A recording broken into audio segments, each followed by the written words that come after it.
Regarding the current pandemic in America, it is a big question for everyone of whether schools should open back up for face-to-face classes for students. In a time surrounded by fear and uncertainty, it is critical that a decision be reached soon, with the rest of the school year looming. With Americans so split over the topic, it is important to consider the pros and cons of the options of online schooling and to be sure we are meeting the needs of all groups in making the decision. Schools play a crucial role in the development of children. The first thing parents think of when sending their kids off to school is that they are getting an education.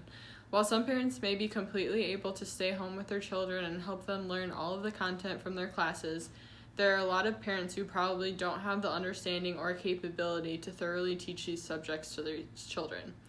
Children are sent to school to be in a physical room with a professional who knows the needs of developing minds when it comes to learning, and many parents simply don't have the knowledge to be able to teach their children as effectively. With online schooling, children may feel more hesitant to ask the teacher a question or raise their hand if they don't understand something, as they may be uncomfortable with the new format or not understand it fully. It will also be harder for teachers to give one-on-one help to students, as they would be simply going back to the teacher's desk.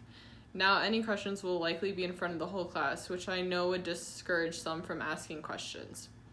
In addition to the quality of education lowering online, it is also harder for children to learn while they are at home. Often, when students go to school, the atmosphere is geared toward learning, and students enter a mindset that is different than that of home. Home is full of distractions, such as siblings and pets to play with, toys to fiddle with, a bed to lay in, or video games to play. During a boring math class, these kids will likely look towards any of those things instead, which will not be available to distract them if they were to be in a classroom. Parents' presence can help this, of course, but not all households can afford to have one parent home at all times to supervise and assist with teaching the children. In the case of young children who cannot be left home alone, this leaves parents with very limited options. Some parents may resort to relying on their older children to watch the younger ones during class, but this poses its own slew of issues. The older child will likely not be able to make sure the younger child is paying attention to class while maintaining attention to their own class. It will also pose to be a struggle for the older child to help the younger one learn without falling behind on their own studies. Lower income families will especially be feeling the financial impact of schooling online. These families may not be able to afford the technology required for students to attend classes. Some people may argue that many schools are providing the laptops necessary for students to attend. This helps dampen the cost, but does not fix all of the problems, though. These families will still need to have Wi-Fi, and it must be good enough to support all of their children to be online at the same time without constantly cutting out. This can get really expensive. Another financial issue for low-income families is that so many of these kids rely on getting lunch at school every day. Most schools provide free lunches to families that struggle financially, and to have that taken away along with increased costs of attending school at home will have a huge negative impact on these families. Social workers are especially concerned about lower income families. PHYS.org states, in addition to concerns about online learning platforms and physical distancing protocols, the school social workers reported that many students and their families are struggling with their most basic needs during the COVID-19 era. They are reporting overwhelming number of students who don't have food, who don't have stable housing or health services, whose families are suffering, said the study's co-author Ron Avi Oster, a professor of social welfare at the UCLA Luskin School of Public Affairs, who also has a faculty appointment at the UCLA Graduate School of Education and Information Studies. The national dialogue on reopening schools is not focused on this right now, but the social workers are telling us loud and clear that meeting basic human needs for a large number of students is the big issue schools face in the fall.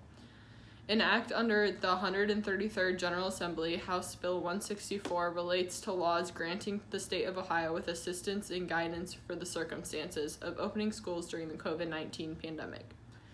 Revised codes for assistance in schools toward academic and technical distress.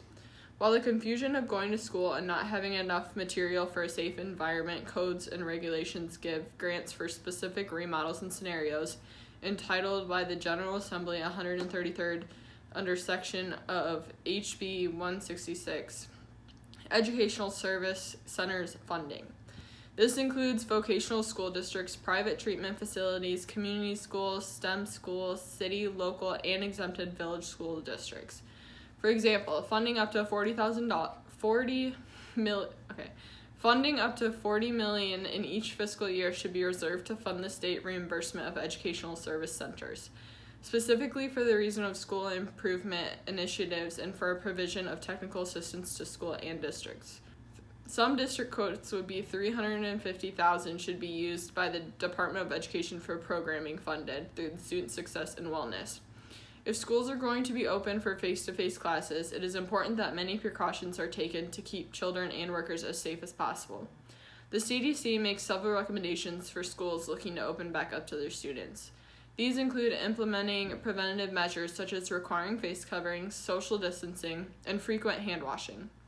Another suggestion is limiting or canceling extracurriculars that may be impossible to support social distancing, such as playing tackle football. Cleaning and disinfecting common surfaces such as desks and door handles should be done extremely often. Another suggestion is that schools utilize empty rooms that may have previously been unused or simply storage, and house classes in them to better be able to socially distance. It is also essential for school administrators to have open communication with health administrators and to have a plan in place for any positive testing, such as contact tracing.